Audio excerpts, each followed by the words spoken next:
Демек, ошон үчүн улуу адамдардан насаат келген, пайгамбарыбыздан насаатынан да аслих ма байнака ва байналлах аслахаллаху байнака ва байнан нас. Өзүң менен Аллахтын ортосунда мамилени оңдо, Алла сен менен адамдардын ортосунда мамилени оңдоп коет. Ошон үчүн иншалла бул абалдардын бардыгы амалга жараша амалыбызды оңдогонго аракет кылайлы. Амалыбызды эле оңдосок, биздин денебизден чыккан амал Алла разы болгон эле амал болсо, анда Алла Тааланын тарабынан ушундай абал келет, биз разы боло тургандай.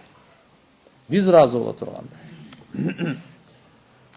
Албетте, адам айтышы мүмкүн, мен намаз окуп канча аракет кылып атам, бирок ишим бүтпөй атат, намаз окуп атам, дагы эле ушундай болуп, ишим оңунан чыкпай атат, маселем чечилбей атат, кажеттерим орундалбай атат, канчадан бери намаз окуйм депчи.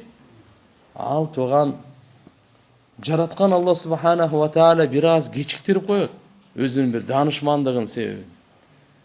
Эмне үчүн ушу бенде Алла Таалага дагы бир байланса экен. Көбүрөөк Алла Таалага жалбырап, улуу даражаларга ээ болсо экен. Өзү Алла Таала менен сиз байланышыңыз bundan өткөн улуу амал жок өзү. Bundan өткөн улуу неемат жок. Маселенин чечилүүсү ал проблема эмес. Негизи сиздин Алла менен болгон байланышыңыз бекемделиш керек да. Маселе ушу да. Bir адамдын бардык маселеси чечилди, бирок Алла менен байланышы жок. Анын эч бир маселеси чечилбеп тур аныкы. Bir адамдын Алла менен байланышы бар. Дүйнөдө ылдыйоодо болгон жанатчылыктар, кыйынчылыктар, жумуштары тияк-бияктан кечиккен. Аллага вообще кайгырбасын.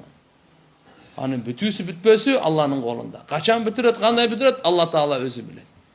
Бирок биз мына бул жерден айткан экен, "Фаяхсур лаху минал хайр фи хада таахир." Кечиктирип койгондо, мына ушул нерседе жакшылык бар ага. Жакшылык келе берет ага. Кечиккен сайын, кажети кечиккен сайын, орундалбаган сайын бул Алла Таалага берилип атабы? Дуа кылып атат, таквалык кылып атат, ыйлап атат. Алла Тааланын Куран, зикир, күнөөдөн сактанып атат. Ушундай болгон сайын бу да жакшылык көбөйүп кете берет. Жакшылык көбөйүп кете берет. Мала ятаатта лаху лав кудият хажатуху бисур'a. Эгерде кажети тез бүтүп калса, анда бунчалык жакшылыкка жетпей калмак да бул. Bir ay ороза кармак эмес, кармамак эмес. Хатым Куран кылмак эмес бул. Buncha zikirler толтурмак эмес, buncha садакаларды бермек эмес. Эгерде кажети сразу бүтүп кеткенде.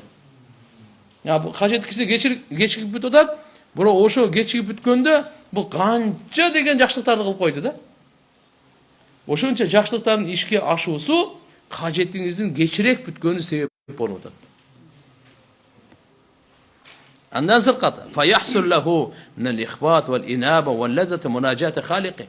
Алла субханаху ва таала менен кайрылуусу, жараткан Алла Таала менен мунажат, өзүнүн арманын айтып, Алла Таалага болгон ушу дуалары, ушулардын бардыгы келип атат.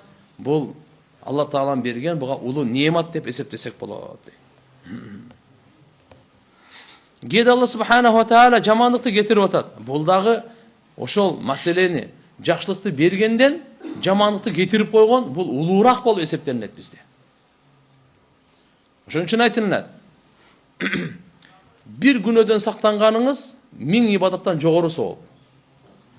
Bir күнөөдөн сактанганыңыз, күнөөдөн, bir арамдан сактанганыңыз 1000 адалдан жакшыраак бул.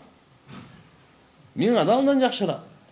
Ошон үчүн иншалла ошол кудум ушундай эле 1000 ийгиликтен bir чоң кесепеттен сактанып калган жакшыраак бул. Чоң баледен, чоң кырсыктан сактанып калган жакшыраак. Кудай сактасын, сенин жүрөгүң оорутайлы, же болбосо мына жерде сага бир канча бир монча акча берели, монча неемат берели. Жок, неем. Мен жүрөгүм оорубасын. Мен боорум оорубасын. Башыма кайгы келбесин. Кырсык келбесин. Бардык эле инсан буну кабыл алат буну. Туура эле көрөт буну. Мына ошол жердеги айтып атканы "Ва мин а'дамил футух аллати ю'таха ад-da'i ayyuhibba Allahu lahu munajata rabbih." Allahu akbar. Мындай дейт. Алла Таалага дуа кылган, кайра кайрылган, адамга берилген, эшиктерин ачылган эң улуурагы Эң улураак Алла Таала ага мүмкүнчүлүк бергени Алла менен мунажат кылганга. Бул дегени мындай да, сиз Аллага кайра кайрылып атсаңызчы, сизге товфик берип атса ушул нерсегечи, буну билип коюңуз, сизге бере турган нерсенин эң улуусу уже бериле баштаптыр. Ойлобоңуз, аны мен сурагансам эле чөнтөктө бир $100 түшүш керек депчи. Жок, такса. Эч неме эмес. Сизге Алла субхана ва эгерде сиз Аллага кайрылып аткан болсоңуз, Кудай сактасын, бир проблема келди, Аллага ошол учурда кайрылып алсаңыз, бул андан чоң проблема жок өзү. Кайрылбаганыңыз. Аллага кайрылганыңыз, Аллахдан чоң, андан улуу неемат жок. Демек Алла Таала сизге жакшы көрөт экен, ошон үчүн өзү менен сүйлөшкөнгө, кайрылганга, суранганга, Алла Тааланын алдында жалдырап, жалбыраганга, мунажат кылганга товфик берип атат да. Жана ваталаззуз бидуаихи вал унса биқурби минху фатилка лати ла юадилуха ни'ма. Алла Таалага ушундай дуа кылып, рахаттанганыңыз, Аллага жакынданганыңыз буга тең келе турган неемат жок дейт. Буга тең келе турган неемат жок. Эгерде Кудай сактасын, буну унутуп кала турган болсо бенде, bundan чоңураак анын башына түшкөн кайгы жок. Анын башына түшкөн кайгы жок. Эгерде унутуп кайрылбай кое турган болсо, вала фауқаха мусибатун хина яфқидуха ал-абд бa'да ма важада хадид.